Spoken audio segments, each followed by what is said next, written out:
이 시간 우리 주신 하나님의 말씀은 신명기 14장 11절로 21절 말씀, 구약성경 284면 5면에 있는 말씀이 되겠습니다. 오늘 반주부터 힘이 팍팍 들어가서 보통 제가 월요일날 굉장히 힘이 든데 힘이 들 수가 없네요. 네, 힘이 나야 되는 거네요. 감사합니다. 자, 우리 신명기 14장 11절로 21절 말씀 우리 한 절씩 교독하신 후에 미리 말씀드립니다. 쓸 준비하셔야 돼요. 이번 주는 쓸 준비를 하십시오. 네, 앞에도 아니면 사진 찍을 준비를 하시든가 오늘은 쓸 준비를 하시는 게 낫습니다. 자, 신명기 14장 11절로 21절 말씀 한 절씩 교독하신 후에 마지막 21절 말씀 한 목소리 합독하도록 하겠습니다. 제가 먼저 11절 말씀 읽겠습니다. 정한 새는 모두 너희가 먹으려니와 이런 것은 먹지 못할지니 곧 독수리와 솔개와 물수리와 매와 새매와 매의 종류와 까마귀 종류와 다조와 다음아스와 갈매기와 새매 종류와 올빼미와 부엉이와 흰 올빼미와 방아와 오름과 노자와 학과 황새 종류와 대승과 박쥐며 또 날기도 하고 기어다니기도 하는 것은 너희에게 부정하니 너희는 먹지 말 것이나 정한 새는 모두 너희가 먹을지니라. 함께요. 너희는 너희의 하나님 여호와의 성민이라. 스스로 죽은 모든 것은 먹지 말 것이나 그것을 성중에 거류하는 객에게 주어 먹게 하거나 이방인에게 파는 것은 가아니라. 너는 염소 새끼를 그 어미의 젖에 삼지 말지니라. 아멘. 할렐루야. 내 오대 변화시 살아있는 주의 말씀의 은혜를 사모함으로 말미암아 이렇게 하루의 시작을 말씀과 기도하는 것을 주께서 기쁘게 여기시사. 자, 우리 한 번 더 크게 고백하시겠습니다. 반드시 약속을 성취하십니다. 네, 맞습니다. 반드시 약속을 성취하신 하나님. 정확히 그 약속 성취에는 우리가 가나안에 들어가는 겁니까? 가나안에 장구하게 정착하는 겁니까? 장구하게 정착한다는 거, 바로 약속의 성취가 그거라는 사실을 우리는 이제 알고 있어요. 그 사실 믿는 믿음으로 새벽기도에 함께 하신 우리 모든 성도님들을 주님 환영하고 축복합니다. 자, 이 새벽에 우리 계속해서 신명기를 통해서 은혜 받는 귀한 시간을 가지고 있습니다. 그 중에 신명기 12장부터 26장까지는 무엇이라 말씀드렸습니까? 신명기 법전이라고 말씀드렸어요. 이스라엘 백성들이 지켜야 될 기본 율법 조항. 우리가 봤을 때는 일견 굉장히 복잡다단하지만 기본 율법 조항이라고 말씀드렸습니다. 왜요? 생활에서 적용할 수 있는, 고백하실게요. 생활법이기 때문이라고 말씀을 드렸습니다. 여기에서 모세 특히나 두 가지 강조한다고 말씀드렸죠. 생활 가운데 두 가지가 무엇이었습니까? 우상타파, 알게 모르게 문화라는 명목하에 들어와 있는, 그래서 그 장래에 대해서 말씀을 드렸던 걸 다 기억하실 겁니다. 네, 여기다 써놨어요. 분명히 아멘 할 것이다. 네, 기억 못하셔도 좋습니다. 이번 주간 내내 말씀을 드릴 거예요. 자, 그러면서 생활법의 또 두 번째 중요한 것이 무엇이었죠? 당일 중앙성소에서 제사명령. 그 정해진 곳에서 예배드려야 되고 여러분들 곳곳마다 거룩한 처소가 있어야 된다는 거, 그거였습니다. 예, 맞습니다. 12장부터 특별히 16장 17절까지는 신앙생활과 관련된 규례들에 대해서 말씀하고 있습니다. 자, 지지난주죠. 새벽부터 시작된 신명기 14장 3절부터 21절까지의 말씀이 그래서 우리에게 부정한 음식에 관련된 규례를 말씀을 해주셨어요. 더불어서 이 구절의 병행 구절이 바로 레위기 11장 1절부터 24절까지의 말씀인 것입니다. 그 중에 신명기 14장 3절에서 10절까지의 말씀은 정결한 짐승과 먹지 말아야 될 부정한 짐승, 그리고 물에 사는 어류 중에서도 정결한 것과 부정한 것에 대한 규례를 말씀을 드렸고요. 그리고 이어서, 자, 오늘은 두 번째 순서를 말씀드렸어요. 이어서 오늘 본문인 신명기 14장 11절에서 21절까지의 말씀은 절대 고백하실게요. 조류와 곤충류. 이거를 기억하셔야 돼요. 많이들 혼돈스러워하는 본문이 바로 오늘 본문입니다. 오늘 본문은 새에 대한 이야기만 있는 것이 아니라 지금 우리 뭐라 선포했어요? 조류와 곤충류입니다. 그러면서 기타 음식 관련 규례가 나와 있는 것이 이건데, 특별히 오늘 본문 말씀은 조류와 곤충류에 대한 말씀이다. 이걸 기억해 주셔야 돼요. 자, 그걸 생각하시면서 자, 먼저 신명기 14장 11절 말씀 먼저 보도록 하시겠습니다. 정한 새는 모두 너희가 먹으려니와. 아멘. 자, 먼저 붉은색으로 표현된 문을 보시면 여기서 지금 정한이라고 나와 있어요. 이 정한은 히브리어로 테오라라고 합니다. 테오라. 테오라라고 하는 형용사예요, 정확히는. 자, 이 단어는 순전히 의식적이고 도덕적인 정결함을 표현할 때만 쓰는 단어가 바로 이겁니다. 의식적이고 도덕적인 정결함을 표현할 때만 쓰는 단어가 이 정한 테오라라는 거죠. 사실 이렇게 정한세와 부정한세를 정하는 규정에 있어서도 짐승과 어류의 정결함과 부정함을 말한 것과 마찬가지로 어떠한 위생학상의 의미를 지니고 있다라고 보기는 힘듭니다. 자, 그러니까 위생학적으로 이것이 뭐 정하다, 부정하다 그렇게 보여지는 것이라고 말씀드릴 수가 없다는 거예요. 자, 사랑하는 성도님들, 지금 지난번부터 계속해서 말씀드리지만 이스라엘 백성들이 먹을 수 있는 이 정한 동물과 먹지 말아야 될, 먹어서는 안 되는 부정한 동물에 대한 말씀을 들으시면 여러분들 혹시 어떤 생각이 드십니까?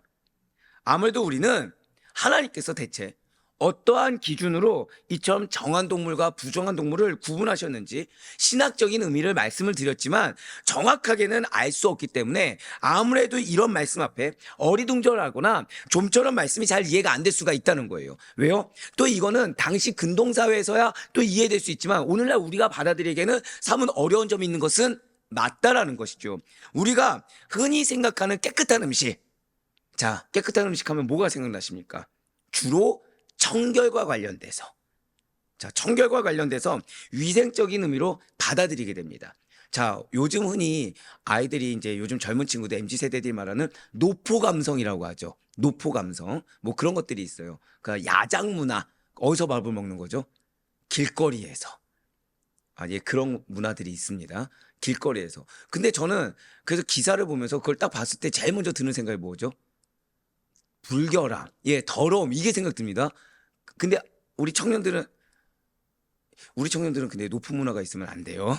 네, 있으면 안 됩니다. 예, 거기서 판매하는 건 우리가 먹을 수가 없는 겁니다.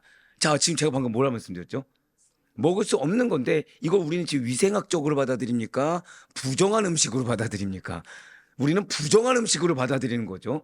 자, 맞습니다. 우리가 흔히 생각하는 깨끗한 음식은 근데 주로 청결과 관련돼서 신학적으로 정하냐 부정하냐가 아니라 청결과 관련돼서 받아들입니다. 그렇기 때문에 이슬람에서 돼지고기를 금해서 무슬림이 돼지고기를 먹지 않고 힌두교도들이 소고기가 금지되어 있다. 자, 어떻게 익숙하게 받아들이나요? 아니면 낯설게 받아들이나요? 낯설게 받아들이죠. 그렇죠? 왜 우리는 돼지고기 먹습니까? 안 먹습니까? 먹죠. 소고기 먹습니까? 안 먹습니까? 그럼 우리가 어떻게 부정한 족속입니까? 그렇지 않아요. 쉽게 말씀드리면 아니 깨끗하게 씻어서 잘 가공해서 먹으면 맛있는 돼지고기와 소고기를 먹지 않는다니 좀 이상하다. 이건 먹어도 되는데 왜 쟤네들은 대체 어떤 기준으로 먹지 말라는 거야? 라고 여기게 된다는 거예요. 즉 의식과 가치관에 따라서 이거에 대해 분별은 차이가 존재할 수 있다는 거죠. 또한 먹고 마시는 것 자체가 사람들을 더럽게 하는 것입니까? 마음에서 우러나오는 것이 더럽게 하는 것입니까? 마음에서. 그러한 예수님의 가르침이 우리들에게는 더 익숙하고 더 친근한 느낌을 주게 된다는 거예요. 그런데 오늘 본문에서 사실은 하나님은 그런 우리들을 이해시켜 주시는 겁니다. 오늘 본문 말씀을 통해서 이 새의 정결함과 부정함의 기준을 들으시면 왜 하나님께서 어떠한 새들을 부정하게 여기셨는지 쉽게 이해가 된다는 거죠. 자, 왜냐하면 새의 경우에서는 자, 미리 말씀을 드릴게요. 고백하실게요. 습성. 바로 그거예요. 자, 우리가 보통 노포나 야장이라고 했을 때 그 길거리의 부정함 때문에 우린 더럽다고 생각들고 정결하지 않다고 생각됩니다. 거기서 한술 더 떠서 거기서 판매되는 무엇 때문에 우린 부정하다고 여겨지죠. 그럼 우리가 부정하다고 했을 때는 어떤 청결적인 의미입니까? 사실은 정함과 부정함의 어떤 영적이고 신학적인 의미입니까? 두 번째라는 거죠. 마찬가지예요.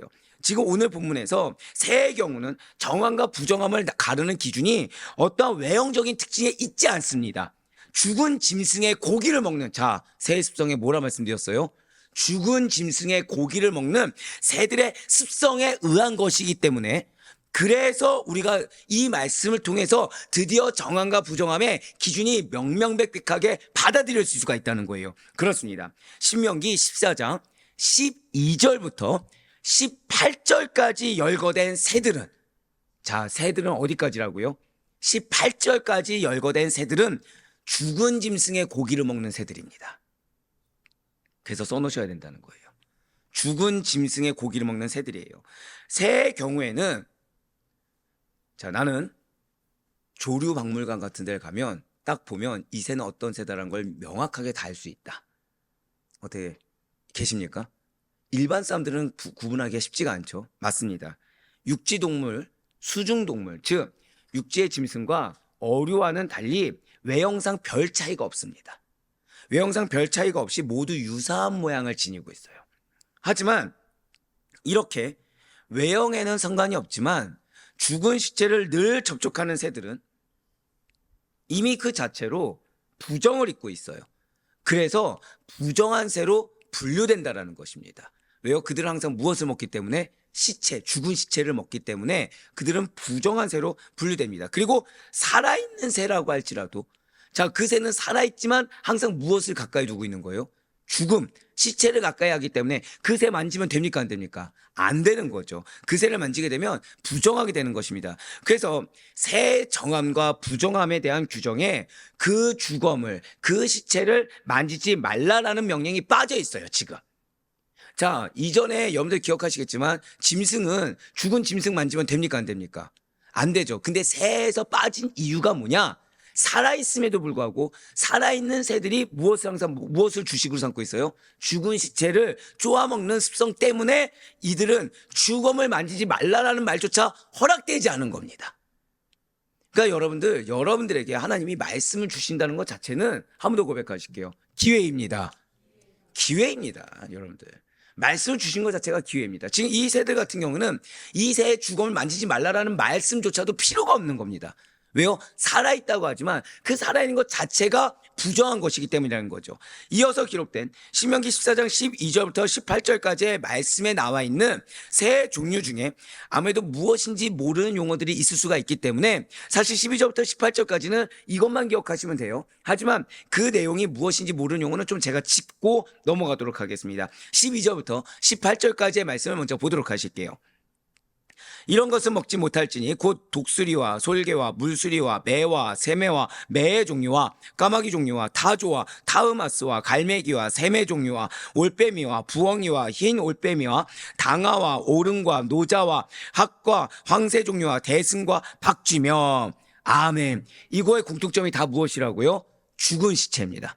죽은 시체, 죽음입니다. 요걸 생각하시면서 자, 12절부터 붉은색 표현된 보시기 바라요.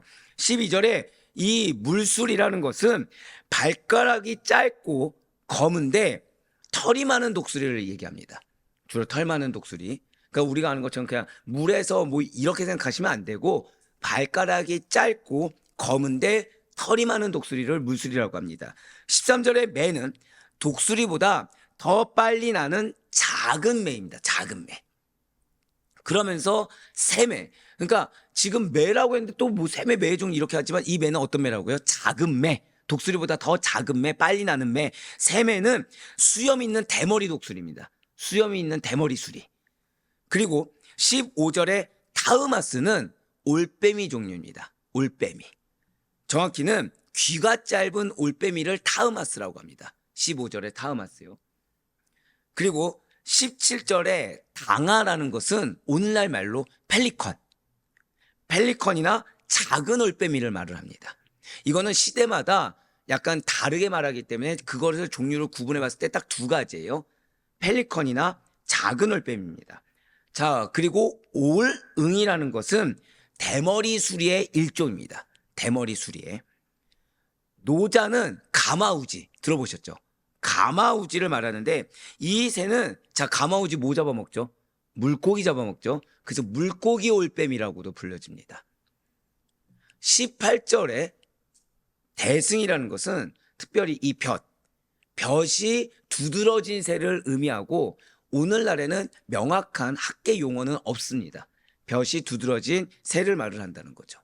자, 요 정도 그냥 요런 것들이구나. 다 일단은 뭐 이게 뭐 귀가 짧은 올빼미를 이게 아니고 이게 펠리컨이네 이거 아니고 무엇을 기억하셔라? 감사합니다. 그걸 기억하시면 됩니다. 죽음. 자, 이어서 신명기 14장 19절과 20절의 말씀을 보도록 하실게요. 또 날기도 하고 기어다니기도 하는 것은 너희에게 부정하니 너희는 먹지 말 것이나 정한 새는 모두 너희가 먹을지니라. 아멘.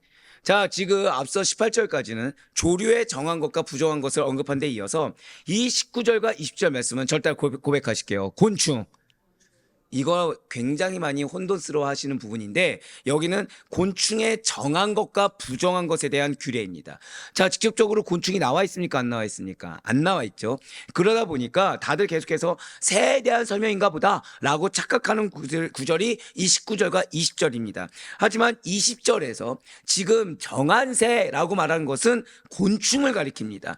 그렇기 때문에 날기도 하고 기어다니기도 하는 곤충류는 먹을 수가 없고 날개 달린 곤충은 먹을 수 있다. 자, 이렇게 해석해야 이거는 맞는 말씀입니다. 자, 이러한 곤충에 대한 규례가 지금 처음 나왔을까요? 레위기에도 있을까요?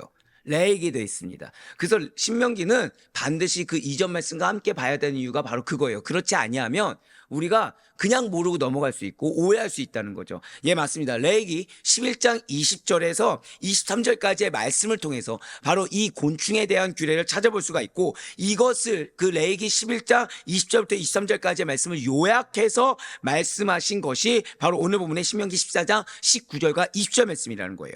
자, 한번 병행 구절인 레위기 11장 20절부터 23절까지의 말씀을 이어서 보도록 하실게요. 날개가 있고, 자, 벌써 나와 있죠. 날개가 있고 네 발로 기어다니는 곤충은 너희가 혐오할 것이로되 다만 날개가 있고 네 발로 기어다니는 모든 곤충 중에 그 발에 뛰는 다리가 있어서 땅에서 뛰는 것은 너희가 먹을지니 곧 그 중에 메뚜기 종류와 배짱이 종류와 귀뚜라미 종류와 팥중이 종류는 너희가 먹으려니와 오직 날개가 있고 기어다니는 곤충은 다 너희가 혐오할 것이니라. 아멘. 자, 이거에 대한 요약본이 오늘 19절과 20절인 겁니다. 진실로 하나님께서는 지금 우리가 생각했을 때 굉장히 작은 미물, 어찌 보면 그냥 밟고 넘어갈 수 있는 미물인 곤충에 대해서도 정한 것과 부정한 것을 철저하게 가려주셨습니다. 자, 한번 고백해 보실게요. 작은 것에서도 구별하셨습니다. 이거를 기억하셔야 돼요. 자, 오늘 말씀에 관련돼서는 이게 조류와 곤충이 나눠졌다. 조류는 다 뭐와 관련돼 있다? 죽음과 관련돼 있다고 한다면 신학적으로 오늘 기도하면서 오늘 말씀 가운데 이 본문이 가장 핵심적으로 말하는 것 중에 하나가 자, 한 번 더요. 작은 것부터 구별하셨습니다. 이걸 기억하셔야 돼요. 그래서 우리가 왜 그런 생각 드신 적이 있잖아요. 아니, 이것까지 지켜야 돼? 이렇게까지 해야 돼? 그 생각이 틀린 생각인 이유가 바로 이겁니다. 그렇게까지 하는 게 맞습니다. 하나님은 작은 것부터 구별되길 원하세요. 작은 영역에서부터 거룩하길 원하시고 작은 영역에서부터 본이 되길 원하십니다. 그러니까 일상생활을 하는데 여러분들 말 실수할 수 있습니까? 없습니까? 없습니다. 믿는 자는 없습니다. 말 실수가 뭐죠? 나도 모르게 툭 튀어나오는 말이 그럴 수가 있잖아요. 근데 항상 주의해야 되는 거. 그 행동의 실수는 어떨까요? 말이 그러할진데 행동 역시 마찬가지라는 거죠. 그거에 대한 증명되는 말씀이 바로 신학적으로 오늘 말씀이라는 거예요. 맞습니다. 지금 하나님께서 이 말씀을 왜 주셨냐? 진짜 단순히 이 곤충은 먹어도 돼, 먹어서는 안 돼, 그런 단순한 의미가 아니에요. 지금 이 말씀을 누구에게 주셨죠? 정확히 말씀드리면 가나안 땅에서 거룩하게 구별돼서 하나님을 증거하며 살아야 될 거룩한 성민이 이스라엘에게 주신 것입니다. 자, 제가 방금 뭐라 말씀드렸어요? 가나안 땅에서. 이제 가나안 땅은 어떤 땅인지 우리가 알고 있습니다. 그 가운데 레드카펫이 깔려 있습니까? 아니면 여전히 다 민족들이 있습니까? 다 민족들이 있죠. 우리랑 똑같죠. 이 세상 가운데 살아가지만 허다한 영적 전쟁 가운데 우리가 본이 되어야 될 허다한 민족들 가운데 놓여진 거와 마찬가지죠. 그 가나안 땅에서 거룩하게 구별되어 살아가야 될 하나님이 거룩하게 선택하신 이스라엘들. 그 이스라엘에게 지금 뭐라 말씀하신 거예요? 작은 것에서라도 부정한 것에 틈타서는 안 된다는 거예요. 내 삶의 작은 것에서도 이런 부정한 거, 세상적인 거, 인간적인 거, 이것이 틈타서는 안 된다라는 말씀을 오늘 본문을 통해서 하신 것입니다. 곤충에 대한 규례, 이러한 명령은 단순한 규칙 준수가 아니라 하나님께서 고백하실게요. 나를 구별하셨습니다. 그렇습니다. 나를 구별해서 하나님의 소유로 삼으셨기 때문에 그 은혜에 대한 감사와 사랑의 응답으로 거룩을 추구해야 된다. 한 번 더 고백하실까요? 나는 거룩을 추구해야 합니다. 그런 신학적 의미를 내포하고 있다는 거예요. 어디까지? 삶의 작은 부분에서. 삶의 작은 부분에서도 거룩을 추구해야 된다. 누가 보든 안 보든 항상 거룩해야 된다. 항상 기준이 누구다? 하나님을 기준으로 하나님이 원하시는 그 목표점에 합당하게 나아가야 된다. 이것이 바로 오늘 본문이 가장 핵심적으로 말씀하는 것입니다. 그렇습니다. 하나님의 백성은 다른 것을 기준 삼는 것이 아니라 하나님의 거룩하심을 닮아 세상과는 구별된 삶을 아주 작은 영역에서조차 살아가야 된다는 것이 비단 오늘 신명기와 레위기 말씀뿐만 아니라 성경 전체의 일관된 메시지입니다. 그래서 레위기를 통해서 또 이렇게 선포하고 있다는 거예요. 레위기 11장 44절 말씀 한번 보도록 하실게요. 나는 여호와 너희의 하나님이라 내가 거룩하니 너희도 몸을 구별하여 거룩하게 하고 땅에 기는 길짐승으로 말미암아 스스로 더럽히지 말라. 아멘. 지금 붉은색 표현된 부분을 보시기 바래요. 내가 거룩하니 너희도 거룩하게 하라. 어떻게요? 그 앞에 하얀색 뭐죠? 몸을 구별하여. 지금 단순히 마음을 구별하려고 나오지 않습니다. 우리 가운데 나는 부정하게 살겠다, 나는 죄 지으며 살겠다고 마음먹은 사람 한 명도 없습니다. 모두 다 은혜 받길 원하고, 모두 다 하나님의 기쁨이 되길 원하고, 모두 다 하나님의 칭찬받길 원합니다. 마음의 의지는 다 갖고 있어요. 근데 무엇으로 나아가야 되는 거예요? 육신의 행실까지. 거룩은 반드시 증명이 돼야 됩니다. 우리 한번 선포해 보실까요? 거룩은 반드시 증명이 돼야 합니다. 바로 그거예요. 말로 하는 거, 마음으로 다짐 갖는 건 누구나 할 수 있습니다. 하지만 주님은 구별된 실천을 원하세요. 방금 뭐라 말씀드렸죠? 구별된 실천을 원하십니다. 오늘 주신 말씀이, 자, 두 번째로 기억하실 게 그거예요. 첫 번째가 무엇이라고요? 작은 영역에서 거룩해져야 된다. 근데 그것을 어떻게 해요? 구별된 실천을 해야 된다. 어디서부터요? 작은 영역에서조차. 여러분들, 우리가 보통 결단을 했을 때 바뀌길 원합니다. 근데 여기서 마음의 다짐이 그 다음 단계가 뭐부터 실천해야 되는지 아십니까? 나의 일상의 습관부터 바꿔야 됩니다. 나의 일상의 습관부터 바꾸지 아니하면 우리는 큰 포부를 가지고 결단하지만 실제 그것을 실천하기란 요원하거나 좀 실천하다가 낙심할 수밖에 없어요. 왜요? 내 습성, 내가 일상 가운데 갖고 있는 습관이 자꾸 나를 붙듭니다. 자꾸 나를 붙들다 보니까 구별돼서 더 성실히, 더 열심히 무언가를 해보려는 그 의지를 자꾸 갉아먹게 되는 거예요. 주님은 그걸 알고 계셨습니다.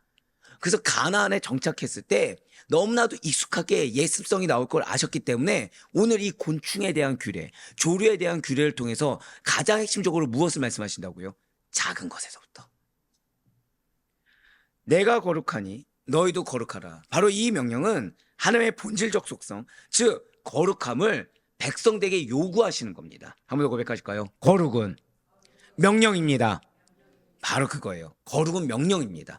거룩할 수도 있고 안 거룩할 수도 있다가 아닙니다. 거룩해도 되고 안 거룩해도 된다가 결코 아닙니다. 그러니까 이 거룩에는 필연적으로 뭐가 있냐? 고백하실게요. 거룩에는 성실이 있습니다. 거룩은 성실이 있어요. 여러분들, 게으르고 나태한 자는 거룩할 수가 없습니다. 거룩은 성실이 있습니다. 왜죠? 일견 생각하면 당연하죠. 지금 작은 부분에서부터 거룩하라고 했으니 이 작은 부분에서 거룩하게 실천하기 위해서는 얼마나 부지런해야 됩니까? 여기서 거룩이란 단순히 도덕적으로 흠이 없다라는 의미를 뛰어넘어서 구별됨과 하나님께 속함을 뜻합니다. 자, 지금 오늘 세 번째로 반드시 기억해야 될 게 나왔어요. 자, 거룩이 무엇이라고요? 절대 고백하실게요. 구별됨과 하나님께 속함. 자, 여러분들 새벽기도 왜 나오셨죠? 자, 새벽기도 왜 나오셨습니까? 또 갑자기 또 그렇게 거룩하게 말씀하시면 답이 없는데, 사실 새벽 기도 왜 나오죠? 기도하기 위해. 아닙니까? 혹시 제 눈치 보고 나오셨습니까? 추석 체크하니까. 네. 아니면 왠지 뭐 이렇게 갑자기 개근상이 뭔가 있을까? 예, 우린 그렇지 않습니다. 우린 그렇지 않죠. 자, 우린 새벽 기도에 기도 때문에 나옵니다. 기도 왜 하시죠? 응답받기 위해. 이 기도에 누가 응답해 주십니까? 하나님께 비결이 드러 나온 거예요. 자, 거룩이 무엇을 뜻한다고요? 두 가지입니다. 구별된가? 두 번째가 무엇이었어요? 하나님께 속함. 즉, 응답되기 위해선 반드시 뭐 해야 돼요? 거룩해야 되는 겁니다. 정확히 말씀드리면 거룩으로 하나님께 증명해야 돼요. 나는 당신께 속한 자입니다. 그러니 당신의 자녀의 기도에 응답해 주소서가 되는 겁니다. 즉, 우리가 기도하기 전에 무엇부터 하죠? 기도의 첫 번째가 뭐죠? 하나님 아버지를 부르신 다음에 두 번째가 뭡니까? 회개하는 이유가 뭐죠? 거룩해지기 위해서입니다. 거룩해지기 위해서입니다. 즉, 거룩해지는 게 그냥 인간적으로 이 컵이 있으니까 그걸 비워내서 새로운 걸 담기 위한 거, 물론 맞을 수 있죠. 근데 사실은 뭐예요? 한번 고백하실게요. 증명하는 거예요. 내가 당신께 속한 백성입니다. 증명하는 겁니다. 진실로 하나님께서는 모든 피조물과 구별되는 유일무이한 존재이시며, 하나님께서 택하신 이스라엘 백성 역시도 세상과 구별되어 하나님의 소유로 살아가야 된다라는 것이 그 의미를 담고 있어요. 자, 거룩이 무엇이라고요? 세상과 구별되어 하나님의 소유로 살아가야 한다. 이 명령은 이스라엘이 주변 이방 민족들과는 판이하게 다르게 하나님의 성품과 뜻을 반영하는 삶을 살아야 된다는 것을 요구하는 명령입니다. 우리 한번 더 고백하실까요? 거룩은 명령입니다. 예, 그렇습니다.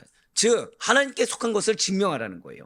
하나님의 성품과 뜻을 반영하는 삶을 증명하는 것입니다. 그렇게 살아야 된다는 것입니다. 그렇습니다. 곤충이나 동물의 정결 부정 규정은 그저 단순한 외적 규율이 아니에요. 오늘날 우리와 맞냐 틀리냐 1차원적으로 외형적으로 받아들일 만한 말씀이 아닌 것입니다. 영적 원리를 갖고 있어요. 정확하게 이제 이걸 기억하셔야 돼요. 여러분들이 이제 레위기에 음식에 대한 말씀을 볼 때 새 종류, 이런 어떤 동물의 정함과 곤충의 정함과 부정함의 규율을 볼 때 항상 생각해야 될 것은, 잘 기억하세요. 하나님의 백성은 작든 크든 모든 영역에서 하나님을 닮아가는 구별된 삶을 살아야 한다. 거룩으로 증명해야 된다라는 영적 원리를 담고 있다는 거예요. 우리 한번 더 선포하실까요? 거룩으로 증명해야 합니다. 바로 그거예요. 단순한 음식 규정이나 앞서 말씀드린 대로 어떤 위생상의 지침을 뛰어넘어서 하나님의 백성으로서 가져야 될 근본적인 정체성과 삶의 태도를 강조하고 있는 것입니다. 즉, 거룩함은 삶 전체에 영향을 미치는 하나님과의 관계의 본질이며, 신앙인의 모든 행동과 선택, 심지어 식생활까지도, 작은 영역까지도 하나님의 거룩하심을 드러내야 된다라는 그런 뜻이 된다는 거예요. 자, 여러분들 살다 보면 여러분들의 기준을 깨는 어떠한 공격을 받을 수가 있습니다. 자, 방금 뭐라 말씀드렸어요?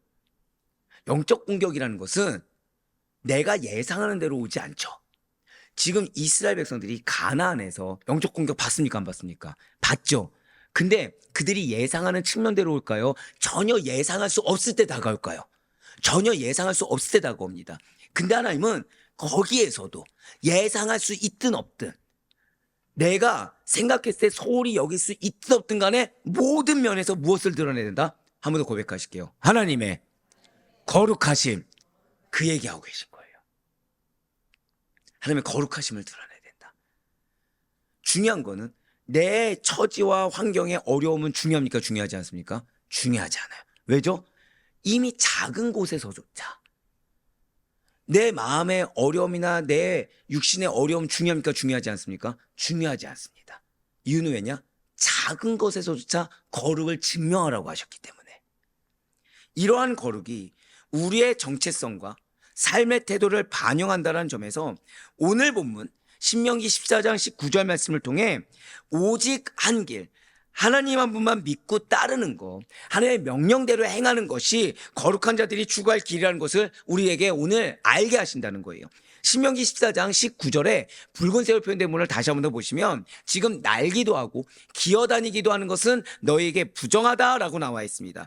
자, 이거 역시 우리는 정확한 이유를 알 수는 없어요. 다만 이것은 많은 신학자들이 무엇이라고 해석하고 있냐면, 자, 절대 고백하실게요. 이중적 습성. 중요한 겁니다. 자, 지금 오늘 다른 걸 기억 못해도 지금 작은 것으로부터 거룩을 증명해야 된다. 이걸 아셨죠? 지금 크게는 두 번째로 반드시 기억해야 될 게 바로 이겁니다. 많은 신학자들이 무엇을 얘기하고 있다고요? 이중적 습성을 얘기하고 있습니다. 날기도 하고 기어다니기도 하는 이중적 습성 때문에 부정하다. 자, 제가 강조해서 말하는, 반복해서 말하는 건 중요하다는 거죠. 이중적 습성 때문에 부정하다라고 해석하고 있습니다. 그렇다면 이 역시 지금 무엇을 말을 할까요? 거룩한 하나님의 백성은 두 가지 방식으로 살아서 안 된다는 거예요. 절대 이중적인 걸 가지고 살아가서 안 된다는 거죠. 그러니까 마음에 딴 생각을 품고 행동 거룩하게 하는 거 있을 수 있습니까? 없습니까? 없습니다. 마음의 의지는 있지만 행동이 받쳐주지 않는 거 있을 수 있습니까? 없습니까? 없다는 거예요. 그거 다 부정하다는 겁니다. 왜 우리가 흔히 말하는 게 뭐죠? 하나님 내 마음을 알아주실 거야. 죄송하지만 아닙니다. 그게 뭐예요? 이중적인 습성인 겁니다. 그게. 그러니까 사단이 얼마나 무섭습니까? 사단이 우리를 계속해서 영적으로 게으르게 만드는 거예요. 사단이. 그러니까 마음과 행동이 일치해야 됩니다. 한 번 더 고백하실까요? 이중적 습성. 오늘 반드시 이거 기도하셔야 돼요. 신앙은 이것이냐 저것이냐 양자택일입니다. 이것도 저것도 라는 세속적 방식을 택하는 사람들은 감히 하나님의 약속에 참여할 수가 없어요. 그러니까 하나님이 보시기에는 다 뭐예요? 이중적 습성은 무엇하다? 부정하다.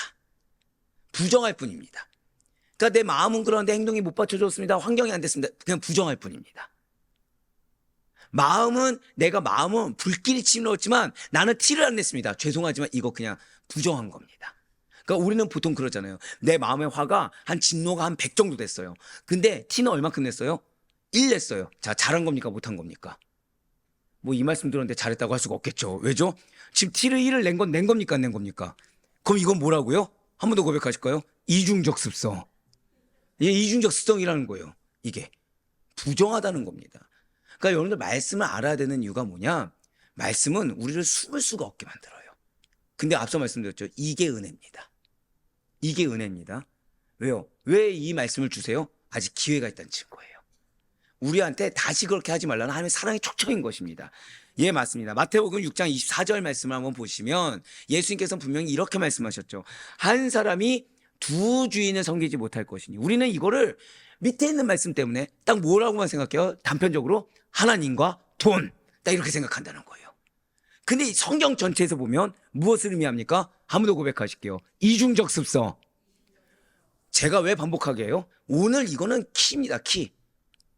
작은 것에서 진짜 거룩해야 된다와 더불어서 반드시 오늘 기도하면서 승부를 보셔야 될 내용이 이중적 습성입니다. 예, 맞습니다. 진실로 우리는 둘 중에 하나를 취하고 하나는 반드시 버려야 됩니다. 두 마리 토끼를 따르는 사람처럼 둘 다 잡고자 하는 사람은 결국에는 모두 다 잃어버리게 돼요. 진실로 우리는 하나님과 세상을 다 따를 수도 없고 다 잡을 수도 없습니다. 예수님의 제자가 되는 첫째 조건이 무엇이죠? 누구든지 나를 따르거든 첫 번째가 무엇입니까? 자기를 부인하고입니다. 자기를 부인하고. 그러니까 내 마음은 이런데 이거 부인된 겁니까? 안 된 겁니까? 안 된 겁니다. 죄송하지만. 이미 내 마음이 그러면 그걸 증명해야 됩니다. 또한 내가 지금 화가 이렇게 나는데 나는 티를 이만큼밖에 안 냈어. 이거 부인하지 못한 겁니다. 죄송하지만. 누구든지 그분을 따르려면 버려야 됩니다. 그냥 그분의 명령 말씀이 전부가 돼야 됩니다. 주님을 찾아서 영생의 길을 묻던 청년이 있었죠. 그는 유대인의 관원이었고 우리가 흔히 말하는 부자 청년 관원이라 말할 수 있을 재물도 많은 사람이었어요. 어렸을 때부터 계명도 지키고자 힘썼고 그는 이미 우리는 알고 있지만 모범적인 젊은이였고 인정받았습니까? 안 받았습니까? 인정받던 자였어요. 그런데 그가 실망하고 돌아간 이유가 무엇입니까? 내게 있는 것을 다 팔아 가난한 자들에게 주라 라는 주의 말씀 때문이었어요. 즉 부자 청년은 한쪽을 위해서는 한쪽을 포기해야 된다 라는 원리에 익숙하지 않았던 것입니다. 여러분들, 우리는 마음에 심히 큰 고민들을 안고 살아갑니다. 왠지 아십니까? 해결이 안 돼서가 아니에요. 내려놓지 못해서입니다. 해결이 안 돼서가 아니에요. 포기하지 못해서입니다. 오늘날 우리 성도님들, 맞아요, 이와 같은 분들이 의외로 많습니다. 우리는 알게 모르게 이중적 습성에 굉장히 많이 노출되어 있고 이중적 습성에 익숙해져 있습니다. 나에게 있는 세상적인 것들을 포기하지 못한 상태에서 주를 따르려고 하니까 실패하는 겁니다. 누군가가 대신 이루어져서 나의 거룩함은 보존된 상태에서 세상의 유익까지도 취하려고 하니까 실패하는 겁니다. 하지만 기억하셔야 돼요. 성도는 주의 이름을 부르는 사람이 성도가 아니에요. 성도는 예수 그리스도가 인생의 주인이 되는 사람입니다. 입술로 부른다가 성도가 아니라 예수가 내 인생의 주인임을 증명하는 사람, 그자가 성도입니다. 바울과 같이 그분을 위해 자신이 전에 귀하게 여기고 자신에게 유익을 주던 것들, 내가 생각하고 있던 마지노선과 기준을 다 아낌없이 버리는 사람이 진정한 성도입니다. 하나님과 세상, 이 둘 모두를 따르려고 하는 이들은 하나님께 인정을 받거나 하나님께 기쁨이 되거나 약속에 참여하기가 불가능하다는 것을 잊지 마셔야 돼요. 그래야 작은 것에부터 거룩을 실천할 수가 있습니다. 그렇지 않으면 우리는 이중적 습성의 늪에 빠져서 허우적대다가 우리의 인생을 마감하게 될 거예요. 오직 한 길만을 추구해야 됩니다.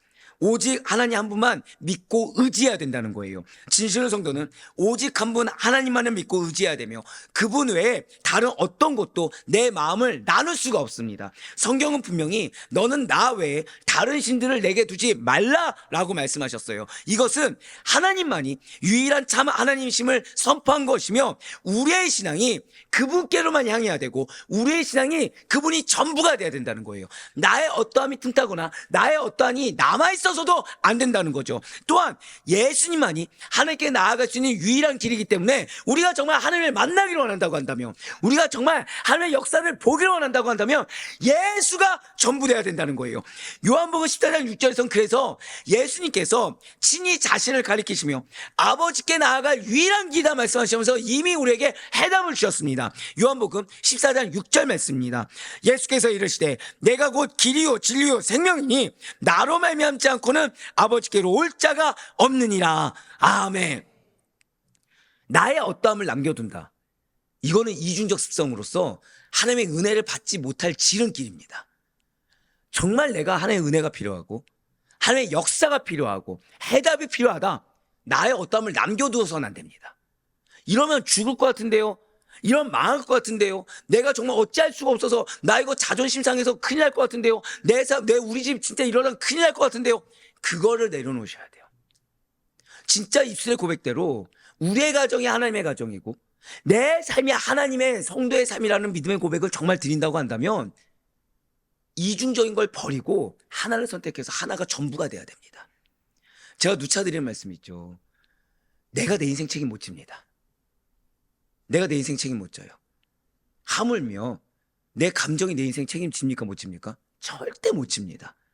근데 우리는 이거 하나 보존하고자 또는 내가 가진 작은 거 보존해 보고자 자꾸 뭔가를 거기에 덧입히고 더하고 하는데 그거 전부 다 뭐라고요? 그냥 간단하게 말씀드릴게요. 이중적 습성입니다. 하나 옆에 부정하다. 하나 옆에 질책받을 거 천지인 것입니다. 빨리 버려야 돼요. 예수 그리스도를 믿는 믿음만이 우리를 하나님께로 인도하며 참된 거룩에 이르게 하는 겁니다. 하나님을 알기 위해, 하나님을 만나기 위해, 정말 그 은혜를 받기 위해서는 예수님을 통해서만 나가야 되고 예수가 전부가 돼야 돼요. 이중적인 습성을 빨리 버려야 됩니다. 우리에게 구원을 주실 만한 다른 이름을 허락하신 적이 없고요. 은혜를 주실 만한 다른 이름을 허락하신 적이 없습니다. 예수님만이 구원의 유일한 이름이시며 그분을 통해서만이 우리는 하나님과의 바른 관계, 곧 거룩에 이를 수가 있습니다. 거룩에 이뤄야 은혜를 받아요. 거룩에 이르러야 주의 역사를 경험하게 되는 것입니다. 결국 세상과 하나님, 나와 하나님을 동시에 붙잡을 수 없고 오직 한 분 하나님, 그 예수 그리스도를 믿고 따를 때에만이 우리는 참된 거룩과 구원의 약속, 하나님이 주신 약속의 성취에 참여할 수 있음을 우리는 반드시 잊지 말아야 되는 것입니다. 진실로 우리의 마음과 삶을 오직 주님께만 드리는, 정말 나의 모든 것이 이중적인 것을 다 버리고 하나님께서 보시기에도 너는 편을 정하였다라고 인정받을 만한 순정한 신앙으로 하나님께 기쁨이 되는 우리 모든 성도가 되기를 간절히 소망합니다. 이제 마지막으로 오늘 본문인 신명기 14장 21절 말씀 보도록 하실게요. 너희는 너희 하나님 여호와의 성민이라. 스스로 죽은 모든 것은 먹지 말 것이나 그것을 성중에 거류하는 객에게 주어 먹게 하거나 이방인에게 파는 것은 가하니라. 너는 염소 새끼를 그 어미의 젖에 삼지 말지니라. 아멘. 그래서 지금 20절 이후에 이 말씀이 처음 먼저 나온 겁니다. 제일 20절 다음에 이중적 습성을 버리라는 말씀 다음에 제일 먼저 나온 것이 무엇이죠? 고백하실게요. 정체성. 예, 바로 그거예요. 너는 너희 하나님 여호와의 성민. 성민의 말에 이미 거룩한 백성이라는 것이 들어있죠. 성민이라고 나와 있어요. 그러면서 기타 음식 규례가 주어진 것입니다. 거룩하게 구별된 이스라엘은 자연사한 동물은 의식상 부정함으로 먹지 말아야 됩니다. 하지만 자연사한 동물을 거류하는 손님에게, 객에게 주어서 먹게 하거나 이방인에게 파는 것은 무방합니다. 그러니까 즉 지금 무엇이냐? 이스라엘과 이방인에게 적용되는 거룩의 정도가 다르다는 거예요. 지금 자, 이스라엘 백성들 입장에서 이제 가나안에 들어가면 가나안 족속들이 보일까요, 안 보일까요? 보이겠죠. 그들이 하는 것과 내가 하는 거를 비교할까요, 안 할까요? 한다는 겁니다.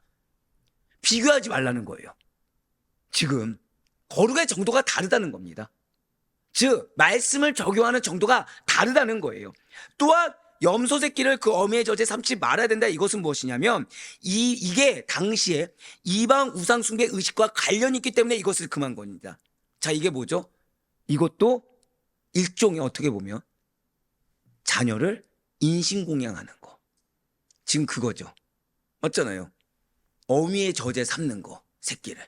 그러니까 한마디로 거룩의 정도가 다르니까 이방 사람과 비교하다가 여기까지 다다르지 말라는 거예요.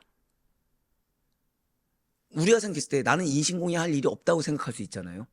근데 결국 그들은 합니까, 안 합니까? 하죠. 작은 영역에서부터 틈을 내주면 여기까지 간다는 겁니다.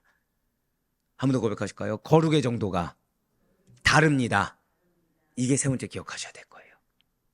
이게 세 번째 기억하셔야 될 겁니다. 첫 번째, 오늘 말씀 굉장히 명확하죠. 작은 것에서부터 거룩을 실천해야 됩니다. 두 번째가 무엇이었죠? 이중적 습성을 버려야 됩니다. 세 번째, 거룩의 정도가 다릅니다. 즉 비교하지 마세요. 하나님 나에게 주신 명령은 내가 그냥 실천하면 되는 겁니다. 다른 사람 어떠한데 내 환경 이거 안 됩니다. 이러한 음식 규례 역시 단순한 금지 조항이 지금 아니죠. 이스라엘 백성의 근본 신분과 정체성을 지켜라. 그 명령으로 받아들여야 되는 것입니다. 이렇게 이스라엘 백성들이 정한 동물과 부정한 동물을 엄격하게 구별해야 되는 이유는 가나안에 입성해서 그들의 생활 환경 잘 기억하셔야 돼요. 그들의 생활 환경과 터전이 바뀌더라도 지속적으로 하나님만을 향한 삶을 통해 그들의 거룩한 신분을 지키고 증명해야 되기 때문인 것입니다. 한 번 더 고백하실까요? 환경이 중요하지 않습니다. 지금 그 얘기예요. 환경이 중요하지 않고 명령한 대로만 지켜 행하면 된다는 거예요. 그럼 누가 지키십니까? 하나님이 지키세요. 누가 도우십니까? 하나님이 도우신다는 거예요. 자, 우리 아대표교회 성도 여러분들, 이렇게 하나님께서 여러분과 제가 누구인지, 무엇을 어떻게 지키고 어떻게 변화되어야 되는지를 끊임없이 말씀해 주고 있는 것이 은혜의 힘을 깨달아야 됩니다. 신방을 하잖아요, 제가. 그럼 우리는 이 말씀을 증명하고 있을까요, 안 하고 있을까요? 기가 막히게 증명하고 있습니다. 그럼 저는 속상할까요, 기뻐할까요? 인간적으로는 속상하지만 영적으로는 너무 기뻐하고 있어요. 자, 지금 하나님이 그러면 이 말씀을 왜 주셨을까요? 1번, 나를 징계하기 위해. 2번, 기회라는 걸 깨닫게 하기 위해. 그렇죠. 우리는 다 2번으로 믿고 싶죠. 근데 2번입니다. 2번입니다. 피할 곳 없게 주시는 말씀이 은혜입니다. 나를 진짜 이게 그러니까 불쾌할 정도로 찌르는 말씀, 저는 때때로 그렇습니다. 야, 정말 불편하다 말씀 진짜. 어떻게 피할 곳 없이 이렇게 말씀을 주신가? 근데 은혜입니다. 우리 예배 왜 드리죠? 은혜 받기 위해서죠. 은혜가 무엇입니까? 하나님이 나를 알아주길 바라죠. 자, 방금 뭐라 말씀드렸어요? 하나님 나를 알아주길 바라죠? 예, 알아서 말씀 주셨잖아요. 네. 알아서 지금 찔릴 말씀 주셨잖아요. 근데 여기서 나에게 찔릴 말씀을 주셨어. 나 너무 불편해. 이러면 됩니까? 안 됩니까? 이러면 나는 은혜 받지 않겠다는 얘기랑 똑같죠. 기회입니다. 우리가 세속적인 것부터 작은 것까지도 구별돼서 하나님 거룩한 성민으로서 그 지위를 지켜나가며 성별된 삶을 살 수 있는 거. 자, 지금 이 말씀을 주셨어요. 잊지 말아야 될 것이 있죠. 약속을 성취하기 위함입니다. 약속을 성취하기 위해서 이 약속에 합당한 자로 세우기 위해서 이 말씀 주시는 거예요. 즉, 좀 더 쉽게 말씀드릴까요? 하나님 여러분들을 감찰하고 계십니다. 하나님 여러분들 제 쓴 대로 그냥 말씀드릴게요. 하나님 여러분들을 감찰하고 계시고 지금 여러분들을 판단하고 계시며 상과 벌을 나누고 계시는 이 시간 자체가 은혜입니다. 지금 나를 판단하고 있다가 불쾌할 수 있을까요? 없을까요? 불쾌하면 안 돼요. 감사해야 돼요. 기회죠. 그러니 우리는 무엇보다도 지금 이 시간이 아니 이중적 수성을 버리라면서 나 지금 대체 어디까지 하라는 거야? 이게 아니라 이게 지금 기회임을 깨닫고서 하나님을 기쁘시게 하는 일에 집중해야 됩니다. 하나님께서 나에게 명하신 일들을 지키기 위해 애써야 된다는 거예요. 왜요? 우리는 수혜자이기 때문입니다. 은혜의 수혜자이기 때문입니다. 지금 하나님은 나의 죄를 세신 것이 아니라 약속만을 바라보고 우리를 이끌고 계시기 때문에 오늘 말씀 잊지 마시길 바라요. 절대 잊어서는 안 됩니다. 그의 바라고 끊어왔기는 이전에 따르던 옛사람의 방식 다 버리시고 약속을 받은 자에 합당하게 작은 영역에서부터 거룩하시고 그 가운데 주님께서 원하시는 대로 이중적 수성 다 버리시면서 끝까지 그 거룩을 증명하는 자로서 이중적 수성을 다 버리시고서 하나님께 받은 약속에 온전히 참여하게 전혀 부족함이 없는 약속을 이루게 전혀 부족함이 없는 우리 모두가 될 수 있기를 주님의 이름으로 간절히 축원합니다.